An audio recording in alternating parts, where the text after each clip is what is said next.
Hey guys, it's Gary from Rise of the Gay Cinephiles. Just giving a trigger warning that given some of the films within the era we're discussing, these episodes may include discussions surrounding sexual assault and various types of discrimination. And I'd also like to give a disclaimer that although we've done our research and watched many films for this season, we haven't watched every single Millennial teen film. As difficult as it was, we've somehow managed to narrow it down to the most relevant ones. But if we've missed any out that are your favourites, feel free to give us some recommendations. Enjoy the show.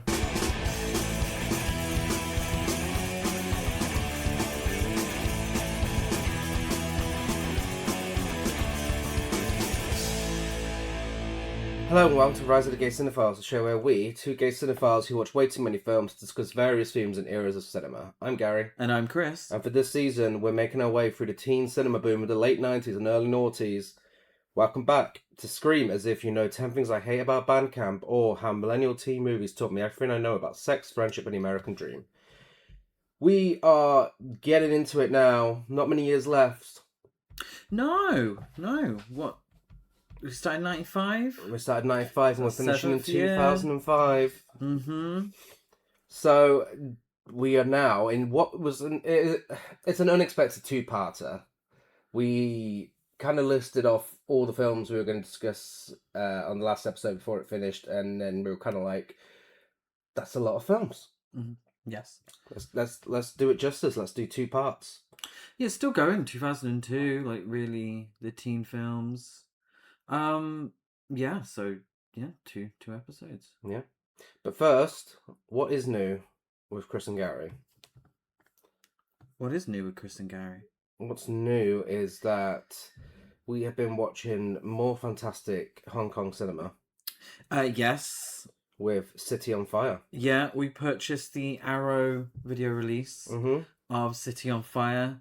Watched it on my birthday, 15th of July, if anyone wants to send me a belated gift. Nudes, I mean, that would be a gift in itself. But yeah, watched it. I don't know if anyone listening is like us, and we collect physical media. And well, we have a section called Shelf Love, so we do. Well, I don't know if anyone listening is like us in that they collect. I know it's like a big reveal though. Or they have a partner who doesn't listen to what they're saying. Well, maybe. Relatable content there. So we buy a lot of physical media, and there's only so many hours in the day, so we don't always get around to watching it.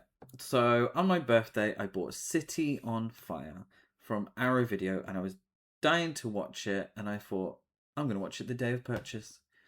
And it was fantastic. Loved it. Yeah. And we did the same thing with Sex and Fury, which actually have it as a bit of shelf love. This is our official shelf love for Arrow, because this is brand new. Sex and Fury, which is released in a double set with female Yakuza tale. Yeah, so it's the I don't think I think it's a franchise. I think it's a sequel. It's the sequel, but it's the only two films. Yeah, fantastic. So very sort of akin to Lady Snowblood, Female Prisoner Scorpion, that wonderful over the top Japanese cinema. Love the highlight is, of course, her fighting off numerous assassins whilst completely nude, fresh out the bath. Yeah. It's so cunty, so over the top. The visuals are brilliant. The soundtrack is brilliant.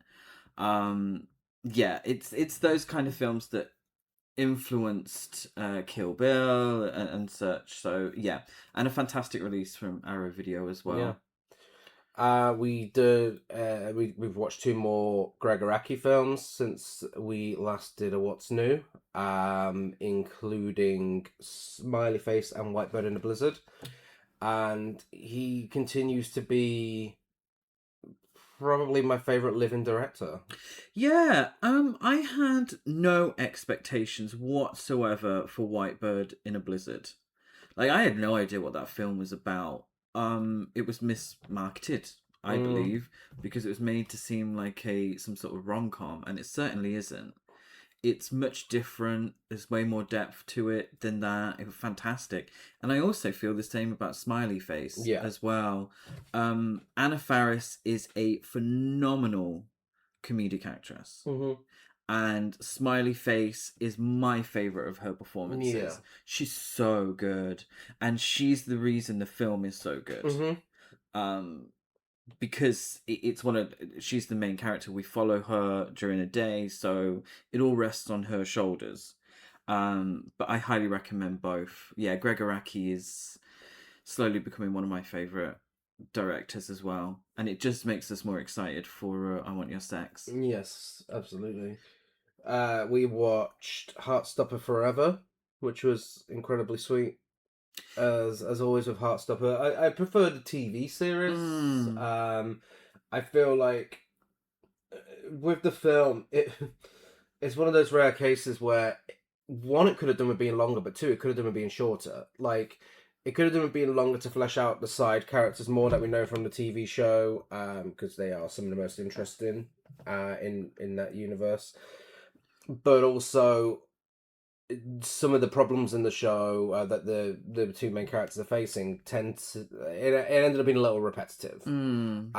But with that aside, I thoroughly enjoyed it, and it was yet another adorable thing from that franchise. Yeah, with Heartstopper as a whole, it's, in my opinion, a very sort of cathartic watch. It's the kind of energy that we all gays of a certain age wanted in school. Like, I was in school during the period where legally my teacher wasn't allowed to talk to me about being gay. Like, it was an actual legal, they could get prosecuted if I'd gone to them and spoke to them about my sexuality.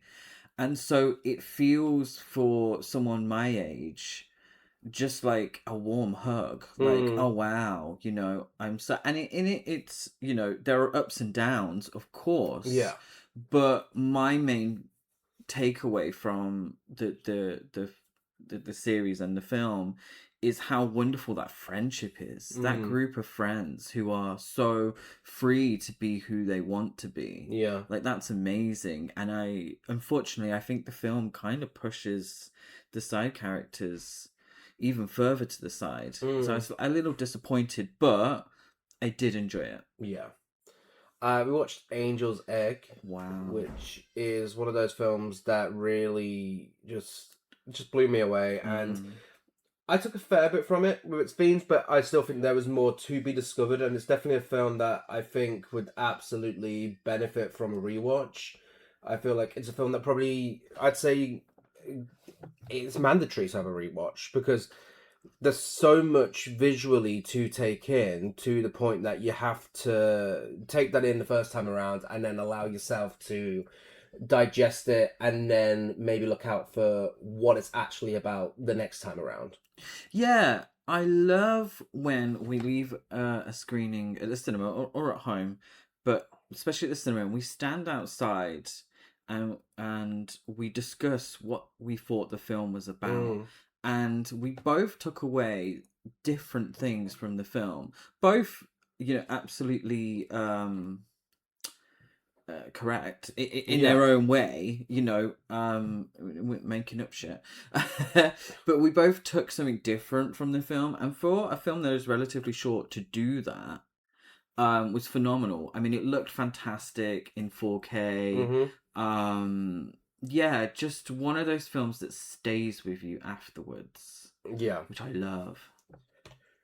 What's your highlight? My highlight, and I didn't think I'd say this, but it is the highlight. It's The Odyssey. Full disclosure, I gave it 4 out of 5, and I love Heart. I did enjoy it. Yeah. I did.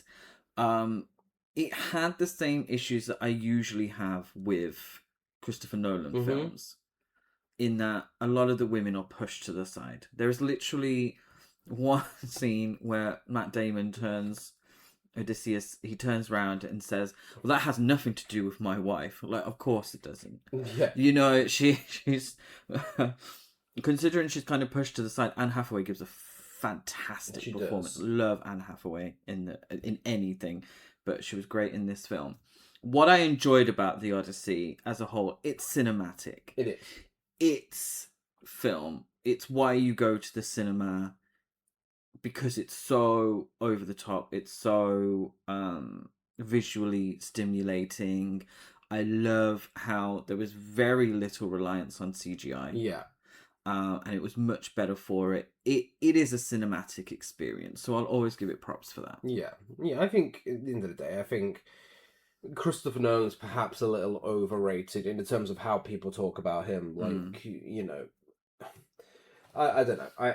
I think he's a very good filmmaker, and one of the things I do really appreciate about him is that commitment to keeping things practical and not relying on digital effects and such. And you know, if anyone is as far away from AI as can be, it's definitely him. So good for him, and it is really on an epic scale, and has to be seen on a big screen. Yeah, and I think he can afford to be now, because they will give him the big budget. Exactly, and it's nice that he's using that. Yeah, it's good that he's using that budgets of that size to create practical things. I'm a little a little annoyed by the whole watch it in 5 different ways and tick it off. It's very Taylor Swift, ever so slightly different vinyl. And this whole idea that if you don't watch it in 70mm, you're only seeing half the screen. I know. What's that about?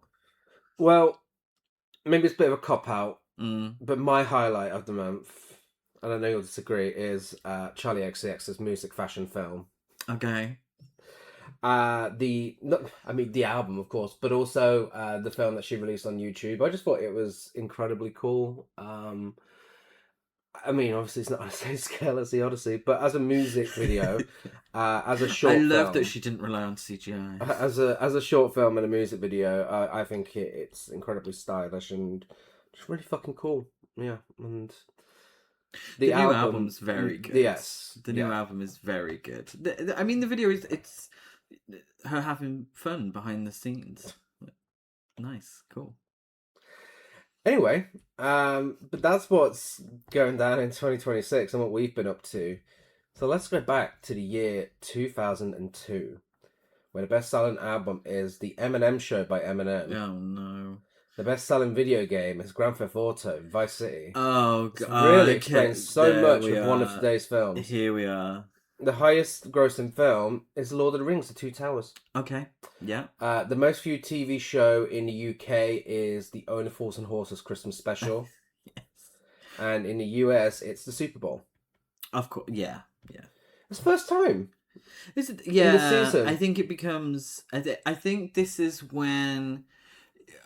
Correct me if I'm wrong, but I think this is when they really got big stars to do the halftime show. Like, would this have been the Britney Spears? Oh, maybe. Yeah. Because Britney Spears, and we'll definitely be talking about it, but Britney Spears is the biggest artist on the planet, I feel. So, yeah. The best picture winner at the Oscars is A Beautiful Mind. Okay, yeah. Which I have not seen. And at this time I was still kind of the same as the last few years. I was like big into Pokemon, Lord of the Rings, going to Butlins a lot. Linkin Park was popular. Yes. Yeah. Attack of the Clones came out, which was a big deal for me, and I'm sure many other people. I remember seeing it on opening night for my birthday. Yeah, it's kind of like it's on the cusp. It's just that point between me watching everything because I like films to then the year after 2003 is when I started taking films more seriously. So yeah.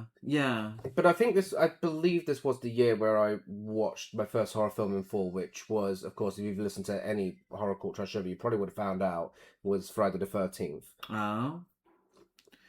So that was a big moment. And where was Chris? Well, I still would have been at school. I think this is the year that I really properly got into cinema. Getting DVDs. It's probably the year that I got Deliverance on DVD. I distinctly remember asking my older friend to buy me Deliverance on DVD, and yeah, I think I probably got more into like 70s cinema. I don't know how close I was to watching Nashville, which was a real formative moment. Maybe this is the year I watched Blue Velvet. But yeah, and into metal still. Went to the cinema to watch one of the films that we're discussing today. And I distinctly have very vivid memories of going to see Chicago on the big screen. And that was much later in 2002. But that was, a formative moment for my cinema going. And what was going on around the world? So a lot of sad things. I'm going to be honest, but these are things that I quite remember quite distinctly. So on the 1st of January, euro banknotes and coins became legal tender in 12 EU member states. On the 23rd of January, reporter Daniel Pearl is kidnapped and subsequently murdered in Pakistan by jihadi militants. Now, I remember this. Yeah. And the video came out online. I never watched it. I was never really into that kind of thing. But it was big news, big, scary, sad news. And these, I think because of our ages, my age, I was 14, so I was really understanding what all of this was. On March the 5th, The Osbournes premiered on MTV. So I distinctly remember watching that. That was on Channel 4 here. Yeah. But I distinctly remember watching that. I was also a TRL girly. Of course. I watched TRL religiously around this time. I was always on MTV. That was always the channel I was watching. That and Nickelodeon. On the 21st of March, schoolgirl Millie Dowler is kidnapped in broad daylight on her way home from school. I remember that being in the news. I think I probably would have... I'm very sad to say this. Probably reading my dad's paper for my news, which was The Sun. Ugh. Obviously, I know much better now. On March 25th, The Bachelor premieres. I think that's still going. Oh, wow. On the 1st of April, the Netherlands legalizes euthanasia, becoming the first nation in the world to do so. On the 9th of April, the funeral of the Queen Mother takes place. Oh. I thought that was much earlier. Yeah. I mean, she lived to a real grand old age. I always remember she was always kind of depicted as more down to earth because she drank a pint once. You know how everyone thinks that Princess Di was raised in a council estate? Everyone clings on to anything like that, don't they? They do. And I'll have no slander about the Queen of our Hearts. Princess Di. Thank you. There's no slander. It's just the way she was depicted. She's one of us. She's one of the people. It's like, pretty sure she didn't grow up like one of us. She wasn't working class. She was Lady Diana Spencer. So on the 6th of May, Elon Musk founds SpaceX. Ugh. I didn't realise he'd been going so long. I know. On the 15th of May, Bowling for Columbine premieres.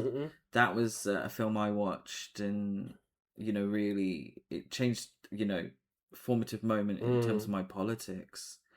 I didn't see it in the cinema. I think I watched it a few years later. On the 22nd of May, former KKK member Bobby Frank Cherry is convicted of the 1963 bombing of the 16th Street Baptist Church, killing 4 young girls. I don't remember this, but it's an interesting one to think of in terms of how long it takes for justice to be done with these things. And yeah. On the 26th of May, Roman Polanski's The Pianist wins the Palme d'Or at Cannes. Now, I always thought it won Best Picture, but it mustn't have, because Chicago did the next year. It was... because he won director. It got a standing ovation for something. Maybe that's what it was. And obviously Adrian Brody, my least favourite actor in the history of film. He won Best Actor. But yeah, it's a film I will never watch. It should never have been made. It should never have been made. I refuse to watch it. Now, in better news, on the 4th of June, Avril Lavigne releases her debut album, Let Go. Is this the same year she was killed and replaced with Melissa? Yes, it was. Yeah, so Let Go was Avril Lavigne's first and last album. And it was Melissa afterwards. Yes. So, my dad had that album. That's very strange. But yeah, he loved it. I loved it too. 11th of June, American Idol premieres. It would later go on to be won by Kelly Clarkson, who I still, to this day, would say she's not had a bad song. She has not, but she's had mediocre songs. You know what she has had? What she a had? Bad fucking film, and we'll be discussing that in 2003 episodes. Certainly will. On the 29th of June, Dick Cheney becomes president for 2.5 hours, whilst George W. Bush gets a colonoscopy. Fucking idiot. On the 6th of July, Serena Williams wins her first Wimbledon title, defeating her sister Venus in the final. So I think it's interesting to see where women's sports at this point. Yeah. Because there's a film we'll be discussing that talks about women's sports. So on the 4th of August, schoolgirls Jessica Chapman and Holly Wells go missing. Oh, I remember that. Their bodies are discovered on the 17th of August. Yeah, huge news. Really... That was scary stuff. It was. I mean, these, Millie Dowler as well, they were kids our age. Yep. Yeah, very distinct memories of that coverage and... his arrest and his girlfriend's arrest. On the 8th of November, the UN Secretary Council approves Resolution 1441 on Iraq, forcing Saddam Hussein to disarm or face serious consequences. And I think for me, and I feel like it might be the same for you, this is the war that we remember. It was our first real war that we, I think I was alive for part of the Falklands War, but this was the one where we were like, oh, okay, this is real. This feels, we're going through this at the same time. And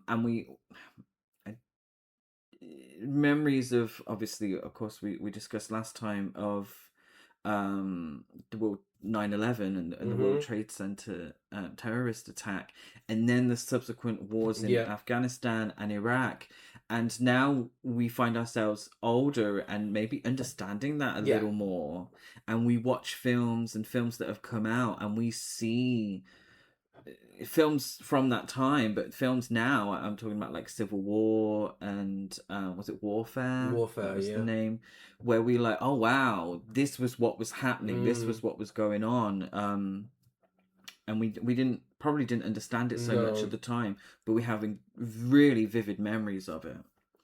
On the 30th of November, The Barefoot Contessa premieres. Really? I thought that'd be way earlier. Ina Garten, absolute queen. Like, seriously, in my top 10 celebrities, favourites.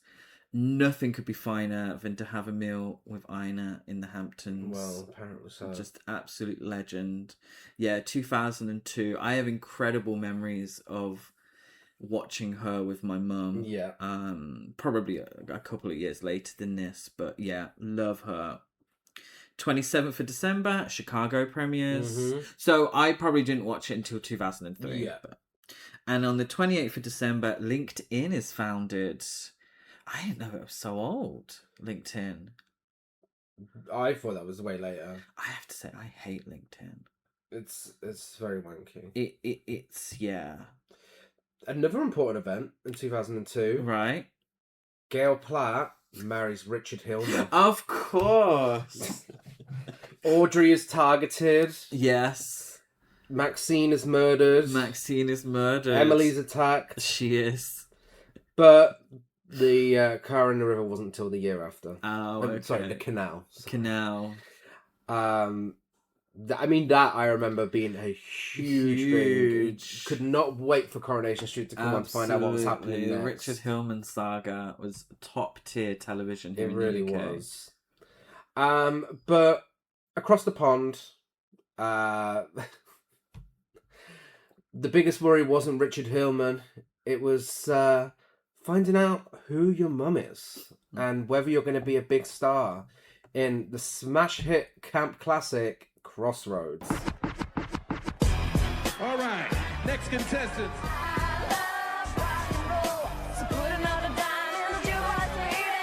Britney Spears, Anson Mount, Zoe Saldana, Taryn Manning.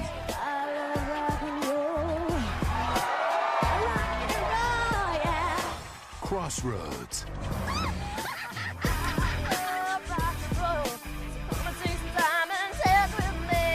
Directed by Tamra Davis, written by Shonda Rhimes and Britney Spears. It's based on her story idea. Mm-hmm. Starring Britney Spears, Anson Mount, Zoe Saldana, Taryn Manning, and the premise is 3 childhood friends embark on a cross-country adventure to pursue dreams they've once put aside, taking risks that are sure to change their lives forever. This was filmed when Britney Spears was in the midst of recording her 3rd album. Yeah. And had become the best-selling teenage artist of all time. Yes. Britney Spears' team wanted her to be recording at night after she did a full day's work on the set. That's when producer Anne Carly put her foot down and threatened to shut the film down as she felt it wasn't fair to her. Later, Carly heard from Spears directly, and Carly stated they had her come to me and say, "It's okay, I don't mind having to work an 18-hour day." And she said, "Guess what? You don't have to." And Carly, first person to try and free Britney. Yeah.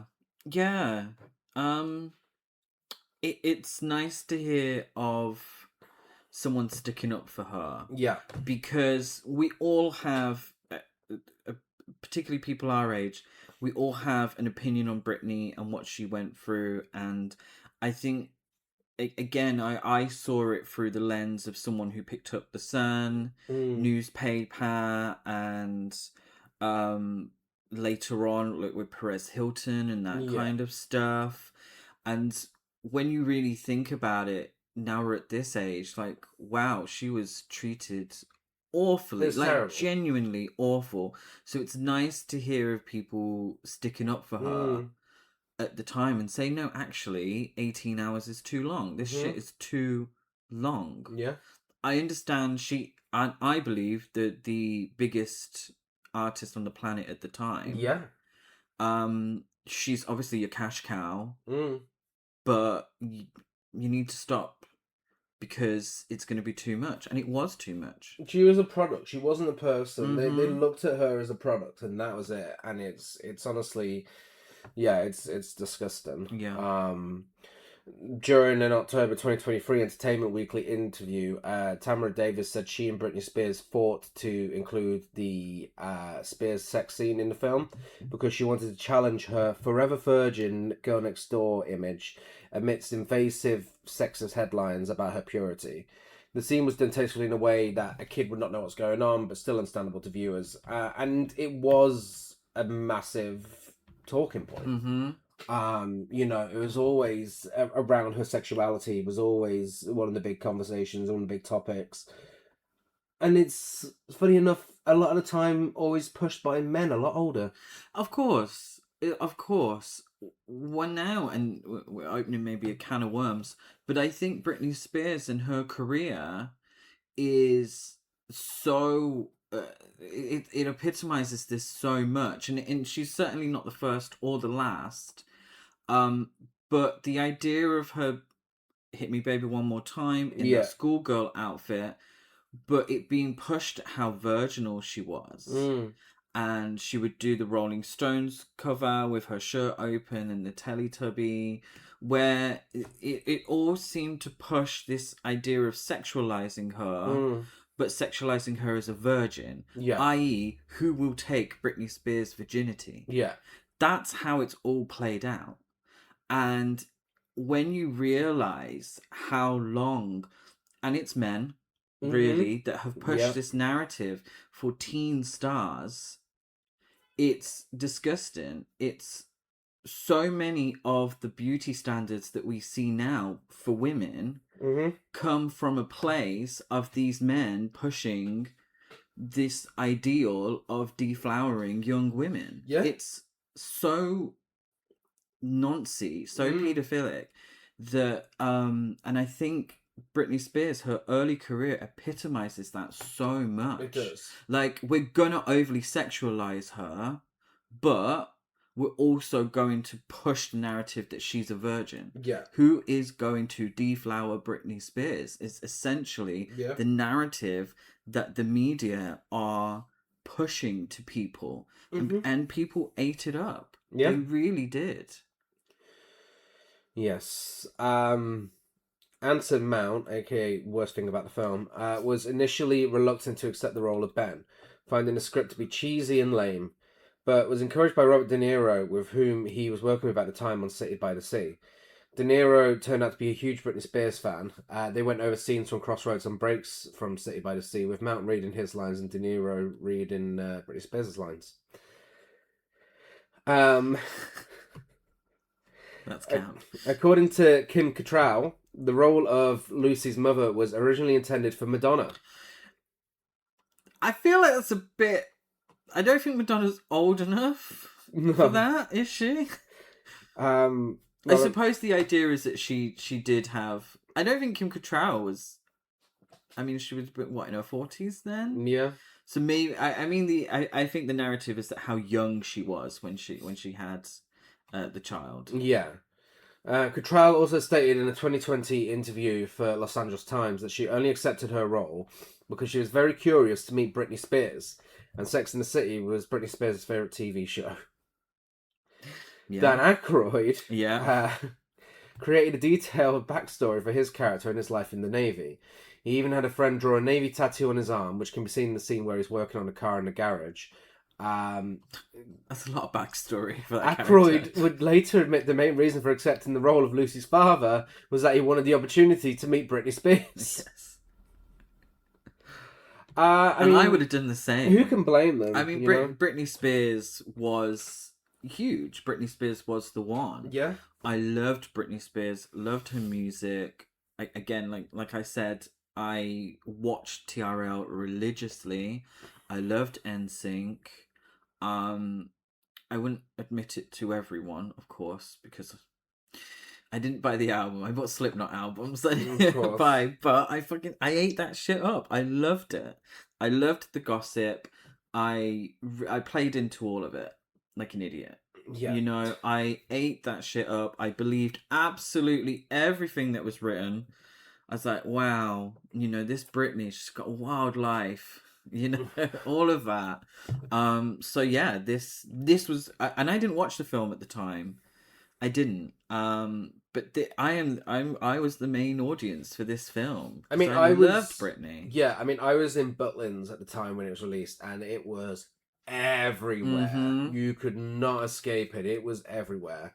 But I didn't watch it until we watched it for our previous podcast. So yeah, because everyone said how bad it was. And yeah, I mean, do we get into that? Well, it was one of the highest grossing films in Japan. Yeah.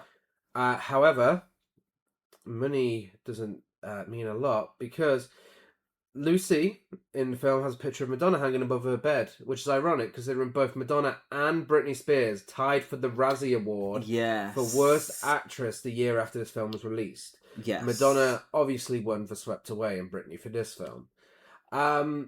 So, yeah. When we first watched this, I hated it. Yeah. I thought it was an absolute mess. I thought that it just didn't know what it wanted to be. The tones are all over the place. The acting was awful. And I kind of just dismissed it as that. And I also got a bunch of abusive comments from young girls on Letterboxd telling me that I don't know shit about films and that I'm fat and ugly because I didn't like Crossroads. But nonetheless... That did actually happen, unfortunately. But regardless, and it's not because of those horrible comments, I have to say, this time around, it's sort of turned my opinion around. It's easier to see the camp value this time around, and I really don't think it's half-star worthy. I don't think it's an abysmal film. I think there is a film to be enjoyed in here.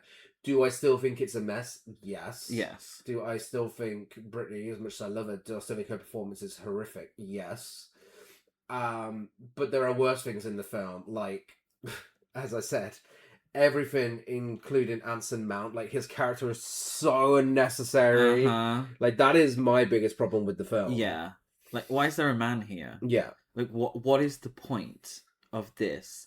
And I've said it time and time again during this season, and I will definitely say it after this, is that why are we having these forced romances? But this is the thing, we've noticed it as we've entered the 2000s even more. Yeah. There's definitely been an uptake in forced romance. Yeah, I mean, look at the film that we were discussing during our highlights, White Bird in a Blizzard. Yeah. That was marketed as a teen romance. It was. And that was in the year 2014. Yeah. And it completely goes against what the film was about. Yeah. And that is my biggest issue, really, with the film itself, is that why can't this film just be about female friendship? Yeah. That is the heart of the film. Why do we have to have this man hanging around saying, "Oh, I've been in a car with chicks for days," and then getting really aggressive and angry and having to go into the fucking desert and start doing some angry dance or something, start throwing shit. Red flag, by the way. Just because they drove his car. Like, why is this man here? Go away. This is 3 girls, not yet women. Not shit, I fucked that up. Sorry. 3 not girls. 3 not girls. Not yet women. Not yet women. Going on a journey together, rekindling a friendship, and figuring out their lives and their future. Yeah. Like, you don't need a man there. Go away. Fuck off. Like, it perfectly fits into what we're going for on this podcast and, the theme of this season without the romance side of things, Yeah.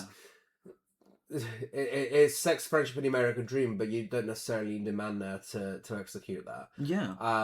Although he does lead to one of the film's highlights, which is a scene where they're all in the bathroom and they're discussing how there's a rumor he killed a man. He's a murderer. Next scene, needle drop. How I can just kill a man. Yes. By Cypress Hill, isn't it? Yeah. Yeah. So that's camp. That is camp.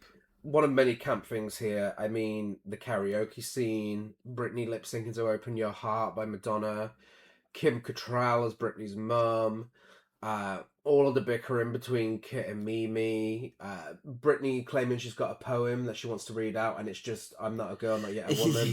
Yeah. It really doesn't work as a poem. It really is so fucking camp and ridiculous. I find the character of Lucy, very confusing, because it feels like, so they want to say, beauties and brain. Yeah. Women can exist with beauty and brain, and that's great.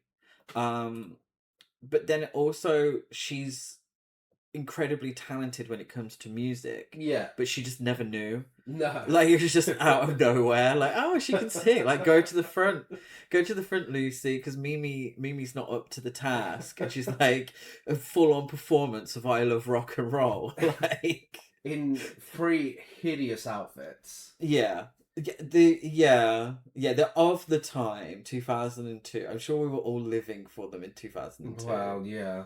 I think I described them in our previous podcast as Skegness Market outfits. Yes. And as someone who was regularly going to Butlin's Skegness Markets at this time, it's definitely what people were buying. Yes. But yeah, I love I do like the dynamic between Kit and Mimi. And their constant bickering. It's very entertaining. Really surprisingly bleak film at times. The melodrama of it is quite dark, actually. Mimi is pregnant throughout the film, and she alludes, she says that her pregnancy is from sexual assault. Yeah. That her drink was spiked, and she knows who the guy is, but no one will believe her because she's, from a poor background. Which is really, it's heavy stuff, but it's stuff that I think a teen film can deal with. Yeah. If that's the focus, and it's not just kind of used flippantly, because then it turns out that the guy who the father of Mimi's baby, the one that sexually assaulted Mimi, is Kit's boyfriend. Yeah. You know, sorry for spoilers. But then Mimi sadly has an accident afterwards and loses the baby. And it's kind of like, that's really heavy stuff for a teen film.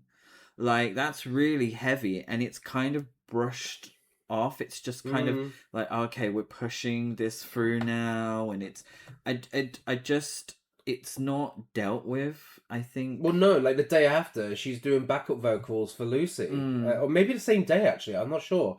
Like they're all on stage together doing a little song, and it's like, do you realize what just happened?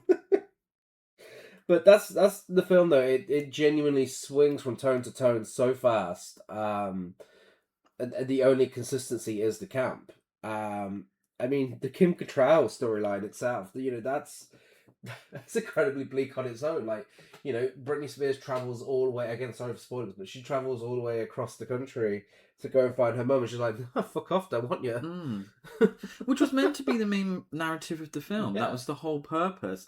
And again, and I sound like a broken record, but because we have to dedicate time to this romance, it never gets fully dealt with. Yeah. Her dealing with the idea that she was an unwanted child, that Kim Cattrall had other children. So why is she not wanting to be in Lucy's life? That what is that? Yeah. I think the film could have spoken about a woman's right to choose. You know, she felt forced to have Lucy. She felt forced to be in a marriage with Dan Aykroyd. All of that kind of stuff. But it's kind of brushed off for, you know, we've got to have a romance. We've got to have Britney having a sex scene. Because the film is not... I don't think the film is necessarily about Lucy and her journey. It's about Britney Spears and about Britney trying to take control of her image. And she really wanted to have the sex scene. She really wanted Lucy to be seen as sexual, because Lucy is essentially a stand-in for Britney Spears. Yeah. So she wanted to take control of her image, which is fantastic. Britney taking control of her image, I'm all for that. It just doesn't make a great film. No. Because you have these forced moments. The first time we see her, she's dancing around in her underwear to Madonna. Yeah. Which makes me think of Joan Cusack in Working Girl. But it's... Whereas I feel like Madonna... I think it's a good comparison, particularly as they both won the Razzie that year. Madonna's image, her control of her image, felt a little more genuine, I suppose. Yeah, I think so. Is that the term I'm looking Yeah. for? It felt a little more real, whereas I think this is trying to push a narrative because of the narrative that the media was pushing. Yeah. You know, it's a response to that. But it is thoroughly enjoyable. Yeah, of course. Yeah, I don't want to make Crossroads too serious, because it is a fun film. Well, Crossroads makes itself too serious At times. That's the yes, problem. But there's still so much to enjoy. Especially from a camp and nostalgic point of view. It's definitely not bottom of the barrel. No, and I think it is ultimately for me, and as we've grown older, I do think it's interesting in how it depicts Britney as Lucy. I think that's my biggest takeaway, and I think Not a Girl, Not Yet a Woman is the really perfect song for that. Because I think it's also interesting to see how, and this is how the Razzies kind of operate, is just how awful people were about the film. It was nominated for Worst Picture. Yeah. It won Worst Actress for Britney Spears. Now, Britney Spears doesn't give a great performance. Not a good performance. But Britney Spears isn't an actress. No. She's not an actress. This is a lot for her to do, considering this is her first film. Yeah. Again, tied for Madonna for Swept Away. Madonna was way worse than Swept Away. It was nominated for Most Flatulent Teen Targeted Movie. Nominated for Worst Director, Worst Screenplay. Now, this is disgusting. Worst original song winner for I'm Not a Girl, Not Yet a Woman. Wow. Bullshit. Yeah. So Dido is actually a Razzie Award winner because she co-wrote the song. Wow, I had no idea. Also nominated for Worst Original Song for Overprotected. Fuck off. Absolutely not. Like, this is signs of people really coming for Britney because she's so successful. Yeah. Really. And nominated for Worst Screen Couple. Britney Spears as Lucy and Anson Mount as whatever his name was. I maybe agree with that one. Yeah. But yeah, it's the Razzies hate camp. There's no Razzies hate more than camp. There's nothing the Razzies don't understand more than camp. They love an easy target. They do. They love an easy target. Uh-huh. It's usually a woman. It's usually the most famous person that has been in a film. Yeah. You know, they hate Madonna. Like, Madonna's not the best actress in the world, but sometimes, you know, they've been particularly harsh. So yeah, I think this is one of those where it's like, okay, calm down, guys. Yeah. Well, the world of IMDb, of course, agrees. It's got a 4 out of 10. Yeah. Letterboxd is, of course, more progressive and it has a 3.1 out of 5. I gave it 3 out of 5 on a rewatch. I gave it 3 out of 5. Soundtrack rating, 10 out of 10. 10 out of 10. Best song for me is Open Your Heart by Madonna. Open Your Heart by Madonna. Madonna is the one for me, so yeah. Fashion rating, I'm sorry guys, a 6 out of 10. I give it 5 out of 10. It's not great. We all make choices, and some choices were made. They were, and Believable Teens, no. Not really, no. Yeah. But from camp culture to bro culture and everything that was wrong with teen cinema at this time, it's National Lampoon's Van Wilder. National Lampoon's Van Wilder is a laugh out loud, non-stop romp. I want to take you through the car wash, baby, you know, and get it relaxed. It's National Lampoon's funniest film since Animal House. No. Sexy. It's Naomi. It's high moan backwards. Seductive, cool, and wildly, wickedly funny. National Lampoon's Van Wilder. It shouldn't be in the women's locker room. Rated R. The party begins Friday. This lowlight was directed by Walt Becker and written by Brent Goldberg and David T. Wagner. And it stars Ryan Reynolds, Tara Reid, Cal Penn, and Tim Matheson. And it's the premise, a very, very loose premise, is the most popular kid on campus meets a beautiful journalist who makes him realize that maybe he's afraid to graduate. So many of the story elements in Van Wilder came from a Rolling Stone article called "The Undergraduate" about the college career of comedian Bert Kreischer, which was optioned by director and producer Oliver Stone. Stone? Yeah. Ryan Reynolds only saw a rough cut of the film before it came out, and he hasn't seen the film since. Lucky him. Well, after the release of the film, he said a group of male college students were excited to approach him, but were surprised that he was not a party guy, which he did not like being associated with. This is, during a November 2021 interview with Amy Kuperinski for NG.com, Cal Penn recalled that he was initially hesitant to play the role of Taj, which required him to act with a strong stereotypical accent that he didn't have, and for which he was trained by a white dialect coach, even though he actually, speaks Gujarati, which she did not. He also acknowledged that as a young actor early in his career, he would never be able to book less stereotypical roles without a few credits on his resume. He was motivated to take the role when he learned the other actor under consideration was white and would be wearing brownface. Penn was ultimately able to influence a few changes in the character. For example, he convinced the filmmaker that it didn't make sense for an exchange student in America to continue wearing traditional Indian clothing. Clearly, he didn't make too many changes because the character is a massive fucking stereotype. Yeah, it's a difficult one because I assume that he didn't have too much pull. Yeah. I think he kind of just had to try and make the most of what he could do with the role. But yeah, you're correct. It's still a huge racial stereotype. Within the first 10 minutes of the film, we get a racist joke, a trans joke, and a joke about a dog with big balls. And that tells you everything you need to know about this fucking trash. Yeah, I think it's an interesting one for the season because this is our first real lowlight. Yeah. Like, really bottom of the barrel. The lowest rated of the season so far. Yeah, really bottom of the barrel shite. But I think it's important for us to talk about because it wasn't all great, you know? There was a moment we were watching this and I forgot that we were covering it for the podcast. And I turned to Gary, so when are we going to switch this off? And he said, no, we have to.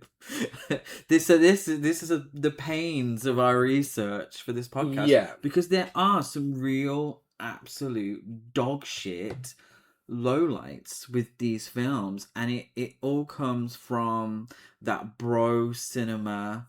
It comes from films like American Pie, Road Trip, all of that shit, where it's the punching down. Yeah. It's immature. There's absolutely no nuance to any of the comedy. And it's abysmal. It was a painful watch. We open with an older woman called Suck Me, and it's a fake blowjob gag. She's a seamstress. It has offensive soundtrack. We get a beautiful woman has a deep voice joke. So a nice bit of transphobia there. The film is obsessed with this dog's large testicles. Yeah. Even the DVD cover that we had is obsessed with this dog's large testicles. It's like, we get it. Yeah. The character that we were talking about, played by excuse me, I forgot his name. Cal Penn. His name is Taj Mahal Badalandabad. Yeah. And he also gets an offensive soundtrack, of course. Taj, he's allowed to be Van Wilder's assistant because he's like, oh, I'm not sure. You know, Van is like, oh, I'm not sure. I'm trying to find an assistant for me. Then Taj goes on a huge rant that grossly objectifies women, particularly their genitalia. Goes on, and Van's like, yeah, that's my dude. That's the one. Come and join me as my assistant. We get a don't deaf people talk funny gag. Of course. Awful, abysmal. Ryan Reynolds. The thing is, I can't really talk about Ryan Reynolds' performance because I didn't really notice it. He's just because I was just so offended and so horrified, and it was just so bad that I didn't really notice. It's just kind of Ryan Reynolds. Yeah. Like, I don't really see Ryan Reynolds necessarily as an actor. I just see him as Ryan Reynolds. Do you know what I mean? He falls into that group of people that are specifically made to play one role. You know, other people in there are Tom Holland, Chris Pratt, and Ryan Reynolds. It's that sort of, he's perfect as Deadpool, but put him in anything else and he's just doing the same thing, and it's just great. Yeah, right, whatever. Yeah, that is kind of his shtick, and this sort of kind of epitomizes that. Yeah. Really, this is within that realm of that shtick of the kind of cool guy who likes to crack a joke, but this is a bit immature. But with Deadpool, it never feels like it's punching down. No, because with Deadpool, we're laughing at him, we're not laughing with him. Yeah. Whereas here, you know, Deadpool is meant to be a bit of a loser. He's not, you know, he's a superhero, but he's not exactly someone you aspire to be. Whereas this film feels like we're meant to like. Yeah, but Van Wilder's so cool, and everyone thinks he's so cool. Because the big reveal, spoiler alert, is that he does have a bit of a heart. He does have a heart, so that makes everything else that he does okay. Yeah. It is absolutely a product of American Pie, but it's a product of the films that came after American Pie that don't understand American Pie. Yeah. and don't understand why it worked, and don't understand that we're not meant to like these guys, then they're fucking losers. Yeah. You know, there's a bit of heart and sincerity to American Pie, whereas this has none of that. There's no charm, there's no sincerity, there's absolutely nothing. It's just obnoxious, really unfunny, and incredibly bigoted. Yeah, yeah. It feels like the straight-to-video American Pie sequels, again, who they didn't understand it. They didn't understand what made it work. And there were so many films like this, and I feel like this really helped launch them. And it's films like this that led to gay being a popular insult. Absolutely.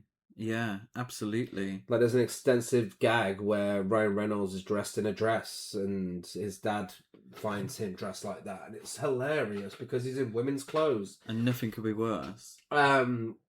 You know, and it's things like that. It's just like, this really, films like this helped create some of the worst fucking people in society. And the only real female representation that we get is Tara Reid as a journalist, who's basically, she completely miscast Tara Reid. It's not the role for her. And her big crime is the fact that she's a woman who takes herself too seriously. It's simple as that, really. And she finally loosens up by the end of the film, and we know that because she stops wearing underwear. Yeah. She's like, oh, you know, she's not so uptight now. She's found love with Van Wilder, and she says, guess what? I'm not wearing panties. Like, great, okay, wonderful. You know, that's all we need from women. Just don't wear your underwear and we'll treat you with respect. Yeah. Like, it's shit. It's really fucking awful. It's of course got an explosive diarrhea scene as well, because all these films have to have explosive diarrhea scenes. But it does epitomize the culture at the time. This film seemingly did well because it got sequels. Yeah. It's offensive. It's punches down. But unfortunately, a lot of the media was like that at the time. And it's not necessarily something that we're too far removed from. It's a journey. And a lot of that's been, put online now. But there's still that, like Gary said, there was still a period of time that we're still kind of in where gay is used as a derogatory term. Where something is described as gay. And Hilary Duff did her best. She did. But it still hasn't quite resolved that idea. Yeah. And films like this, I think, play into that. Yeah. It's fucking awful. It is. And it does tell you everything you need to know about sex, friendship, and the American dream, but from a very specific angle. Yeah, of course. Yeah, from a immature bullshit. Like, is this a teen film, or is, this is for... It's a teen film. Incredibly immature children. Well, yeah. You know? Yeah. I'm not against juvenile humour, but it has to be done right. Yeah, with the right director and the right script, and it just has none of that. No. Well, on IMDb it has a 6.4 out of 10. Oh my god. Letterboxd has a 2.8 out of 5. I give it half a star out of 5. Half a star. I could not find a single redeeming thing about this film. No. The soundtrack, however, is an 8 out of 10 for me. Yeah, 8 out of 10. Best song is Bullied American by Jimmy Eat World for me. I went with You Get Me by Michelle Branch. I fucking loved Michelle Branch in 2002. Fashion rating... Now, by the way, now. The fashion rating, 1 out of 10. I give it 3 out of 10. Tara Reid doesn't look terrible. And I can't think of any outfits that stand out, but I can't think of any outfits that stand out for the bad reason with Tara Reid. So, no. Yeah. Well... Not believable teens as well. Yes, no, it's not. The believable teens, absolutely not. Not even close. We are now taking it back from over the pond, back to the UK for Bend It Like Beckham. Right, now watch and concentrate. The posh French mustard is the defender. The salt... Sea salt. The sea salt is the attacker. Offside, onside. All I'm saying is there is a reason why Sporty Spice is the only one of them without a fella. Well, she may be a girl, but who wants to cook aloo gobi when you can bend a ball like Beckham? Good night. Written and directed by Gurinder Chadha. Co-written by Gurjit Bindra and Paul Mayada Burgess.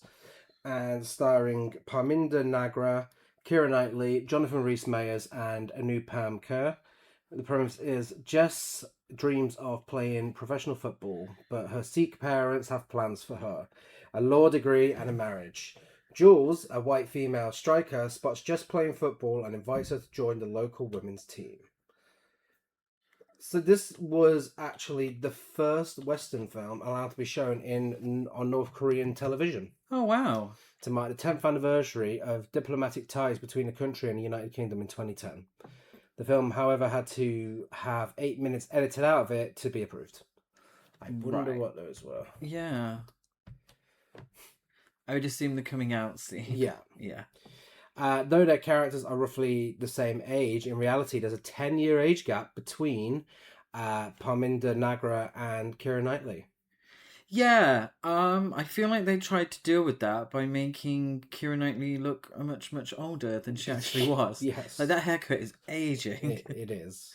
And Mel C wanted her song Independence Day to be used in the film, but the lyrics did not work, so she rewrote them in order for the song to be used. Oh.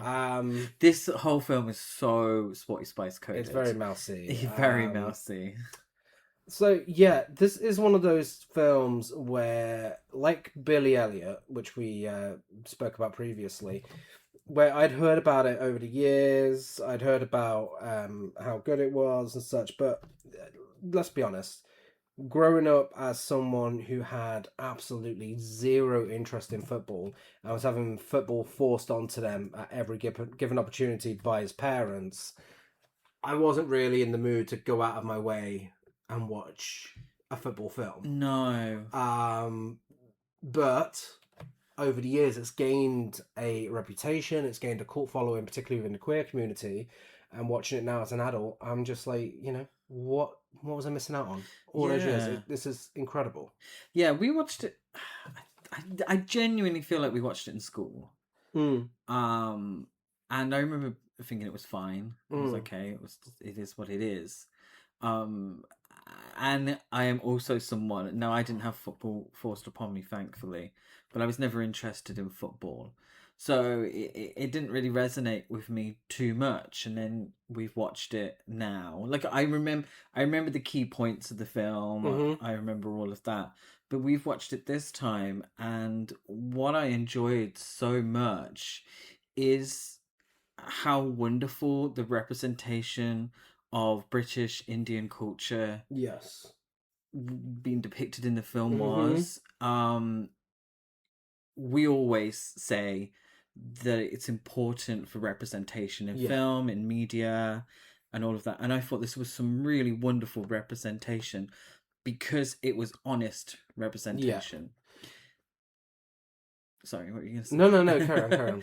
I just thought it was very honest representation.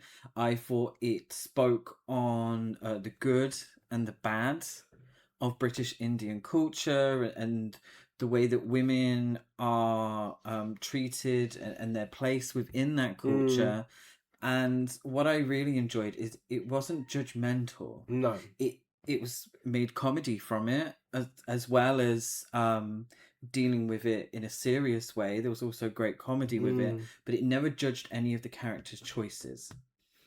It never, with the sort of main siblings in the film, the older sister, she chose a more domesticated life, and the film doesn't judge her for that. No. And that's what I really appreciated.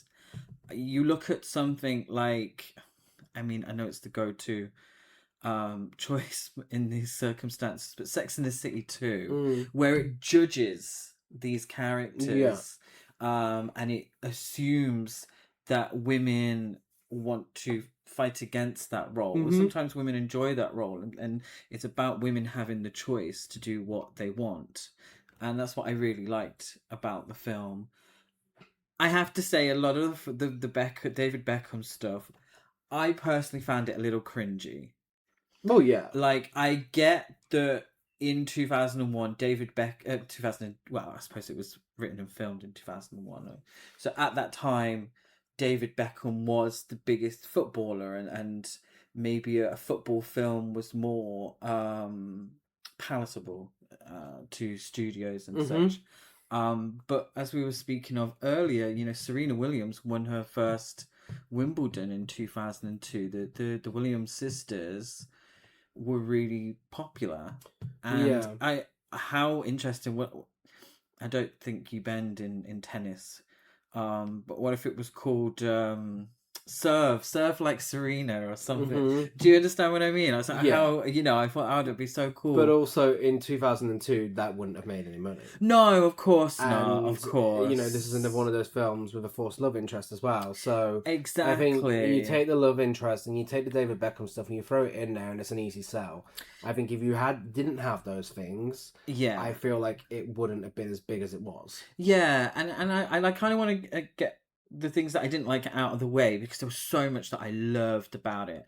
But the presence of the male characters, the fact that it was David Beckham, kind of annoyed me, because I wanted it to just be a film about women, about female friendship, the central friendship in the film, the team camaraderie, the fact that she found a second family, a chosen family with the team, and still loved her own family, despite the choices they'd made, or the choices they were trying to force on her. She still loved her family, but she had a new chosen family with something that she loved so much. I really enjoyed that aspect, and then it was just like, oh, there's a man here as well, so there has to be a love interest. And the two friends, I forget what are their names, excuse me, Jules and Jess, they fall out over a man. I'm like, oh, really? Don't do that, because first of all, be lesbians, please. Like, please be lesbians, but also, like, don't fall out over a man. I think that's the thing. I think, first of all, what I want to do is I want to talk about how it fits in within this season, because obviously, you know, the season is sex, friendship, and the American dream, and throughout the season we have gone into other areas outside of America, other countries. This obviously being one of those cases. I think it's a very interesting parallel if you take this and you compare it to something like Varsity Blues, where in America, any sort of football film, it's going to be someone whose dad wants them to play football. Yeah. They have to live up to them and be as great as them and so on. Whereas this, taking it out of America, having it in the UK and having it clash with culture and expectations within Indian families, I think that's way more interesting. Yeah. And makes for interesting parallels, and, you know, could obviously bring up a lot about privilege when in the American version it's a lot of white kids who have this problem and stuff, and they act like it's the biggest problem in the world, just having to play football. Yeah. But yeah, I think through this, it looks at identity, gender roles, and cultural expectations. And I honestly think it deals with it perfectly. Yes. Yeah. It toes the line perfectly of comedy and seriousness, because it is talking about a serious subject. These are things that do affect young girls' lives all the time. But there's a humour to it, and it's not judgmental, but it has a wonderful message of allowing women to choose their own path in life, and respecting that, and also trusting that they're making the right choice. Yeah. I think there's a big thing here as well about women in football not being taken seriously. Absolutely. Now, recently you renamed the World Cup to the Men's World Cup. Yes. Which seems to be taking off, actually, because a few people on social media are doing the same. As they should. And it's so true, though, because at the end of the day, for years, we have been calling the World Cup, even though it's exclusively men's teams. Yes. But whenever it's female football, it's always the Women's World Cup. And it has to be differentiated like that. And, well, why? Mm-hmm. That is ridiculous. You know, as we all know, gender is a construct that needs to be torn apart. But with that aside, though, this film looks at, you know, some people go and watch the women playing football and they're, oh, cracking pair on her, oh, cool, you know. Absolutely. And this is the way men look at it. I see a very specific corner of men, straight white men. You know, they look at it like this, and it's always, oh, you know, women have to be sexual objects for them. They can't just be good at sports. And I think this film does a good job of tackling that. And no pun intended. Wow, that certainly wasn't intended. And making you take it seriously. Yes, yeah. Like the advertising kind of made it look like it was that, like, oh, isn't this funny? Look, women playing football. Like, oh yeah, you know, that was kind of what the advertising was given. But the film couldn't be any more different. That's how they lure you in. They think it's going to be a silly men are from Mars, women are from Venus kind of romantic, silly sports comedy. Yeah. When actually it's about women putting themselves first and making their own choices and feeling free to do and sadly wear whatever they like. Yeah. We'll get onto that later, though. I've just seen a picture of Keira Knightley from the film, which has made me. You defended that outfit. No, this is a different one. She's wearing a bandana on her head on this one for some strange reason. Yeah, they should have been lesbians. Like they should have. Yes. I'm not going to be one of those that tries to... I mean, fuck it, even if I am, who gives a shit? There's some... funny enough, something else I was told off for on Letterboxd once, because I said that in Captain America, the Winter Soldier, there was clearly sexual tension between Steve and Bucky, and sort of, oh my god, why have you got to put gay on absolutely everything? Well, tell the filmmakers to not make it look homoerotic then, whenever they're going after each other. Not my problem. But it's like... You know, it's bullshit because at the end of the day, I am a queer person and I am going to put my view on things that I consume. That's just how it is. Yes. And let's be honest, if you like, it's a joke in the film. It's an actual joke in the film that they're perceived to be lesbians. But realistically, the way these characters are portrayed, they come across like lesbians. Like, that's how it is. And you know what? If they actually went with that and this was a love story between the two of them, it would have made the romance work so much better. The thing is, there's nuance to these things, and I don't want to ever assume that every woman who plays football is queer. I don't want to do that, because then that... I think that just, you know, draws a line, and there's grey area to everything. But it just kind of... I just feel like, because this film was about women, if they wanted a romance, like, fuck off Jonathan Rhys-Meyers. Yeah. You know, let's have a romance between two women, but obviously that wouldn't be sellable, sadly. There is some good gay representation in here, though, with one of the friends, I'm sure... Oh, yeah, Tony. He comes out as gay to Jess, and there's, like, no judgment at all. And that's always refreshing to see in any sort of film from before... I'll say 2017. I'll use Call Me By Your Name as a milestone. Anything before that point, I think it's progressive. And especially, you know, with him coming out and actively acknowledging that he'd have to hide it within his religion, his culture. Yeah. It instantly makes it way more interesting. I think because they couldn't tackle it, that pun was intended, with Jess. Yeah.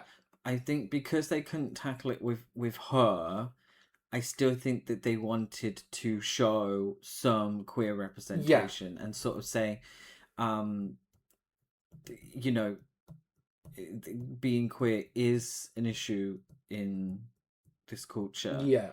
And we want to speak on it, and we want, you know, little gay kids that are watching this film to understand that it is okay, and that because Tony's a great guy in the film. He's the best friend. He does everything to help Jess. Yeah. He is a positive representation of queerness. So I think they wanted to get that in there. They wouldn't be able to sell the film if Keira Knightley and Parminder Nagra were kissing on the front cover of the DVD. I think it would be a hard sell. Yeah, I think so. Unfortunately, I'm sure Victoria Beckham would have been for it. Well, yes. But I feel like, you know, there are allegories in here. There's some humour dedicated towards it. It doesn't feel like it's punching down. I mean, the actress who plays Keira Knightley's mother, Juliet Stevenson, who's a fantastic actress. Good. She is so good in this. So camp, bigoted, but camp. And she comes around in the end. Everyone does such a great job. Jonathan Rhys-Meyers is interesting, strangely intense at times. During scenes I don't think needed to be intense. I also feel like a man coaching a women's football team would be like that. I feel like they would be quite weird and intense. I feel like he'd have to do too much to prove a point. Yeah. On the women's behalf. I feel like that was his central sort of narrative, was that he was maybe a little too harsh because he wasn't trying to prove a point for himself. He was trying to prove a point for them. Yeah. I mean, that was interesting. And it was only the romance part that I was like, oh, God. I love, and we really adore this in films, the casual use of the term slags. Oh, I know. Always makes me laugh. Yeah. Oi, you slags, you ready for the pitch? So funny. Shaznay Lewis is in this. Shaznay Lewis is in this. Ironically, the film fucking loves the Spice Girls, but you've got a member of the All Saints in the cast. Shaznay Lewis, she's got a song on the soundtrack, I believe. She has. She also has the worst outfits in the film. I don't know why the costume department hated her so much. What was on that t-shirt? That weird t-shirt that's like... Love Angel Music, babe. Angel Love Rock Music. Something like that. It was really awful. It was hideous. I don't think she'd be seen dead in it outside of a film set. I really don't know why they thought that was a good idea. It was wild. But speaking of wild outfits... That thing that Keira Knightley wears to the nightclub.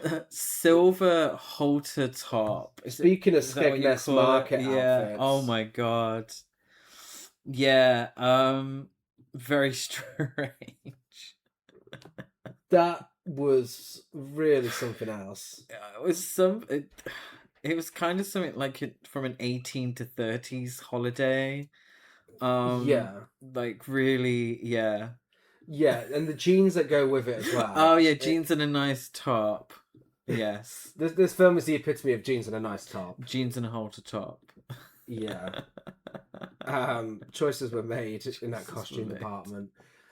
But, you know, it's a female filmmaker, so she's probably given less money to work with than if it was a male filmmaker. If everything was swapped around here and this is a film about men and it was made by men, it would be infinitely less interesting. Yeah, it probably ultimately would have been about, well, I don't know, probably violence. Toxic masculinity. Yeah, it would be about toxic masculinity. It would be him, wouldn't it? It's why all male-focused football films are all about football hooliganism. I mean, yeah. I do, and I think ultimately I am someone who isn't necessarily interested in organised sports.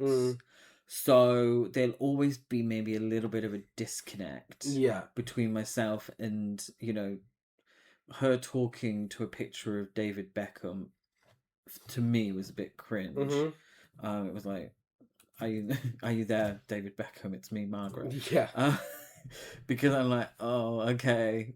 I don't hold David Beckham into a high esteem. But I was able to look at that as someone looking from the outside in, because I do understand that you know, David he Beckham was huge, represented and he was something to what her. everyone spoke about when it came to football back then. Like, I fully recognize that. You know, I would never have an interest like that myself. Like within sports, it is incredibly cringe. But you know, I can recognize that someone like that probably would. Yeah, and because not there every weren't any film- major female football stars. No, you no, know? of course not. No, and not every film has to cater towards my very specific taste. What was lacking there was more than made up for with the, you know, cultural representation. Yeah. The British Indian representation, the culture on screen, that fascinated me, that interested me. Yep. And I really took away a lot from watching the film because of that. Yeah. So on IMDb it has 6.7 out of 10. On Letterboxd it has 3.5 out of 5. I gave it 5 out of 5. For me, any sort of negatives were completely outweighed by the positives, and I would watch this again, and I could see it becoming a comfort film. Very much a comfort film. I give it 4 out of 5. The soundtrack rating, I give it 10 out of 10. 10 out of 10. It's whoever's in charge fully understood the assignment. You know, throwing in 2 Mousy songs, throwing in 2 Victoria Beckham songs. Yes. But the best song for me is Atomic by Blondie. It is Atomic by Blondie. I gave it 10 out of 10. I almost gave it 9 out of 10 for using She's a Lady by Tom Jones as they're playing football. I thought that was just a little toe curling. But you've got Mousy's best song, I Turn to You. Yeah. You've got Atomic by Blondie, one of the best songs ever. You really love Basement Jaxx as well. And A Smile by Texas. Yes, but then also had some I think Bollywood music. There's a few Bollywood films featured in the film, and there's some sort of traditional Indian music that's used as well, and perfectly blends that together.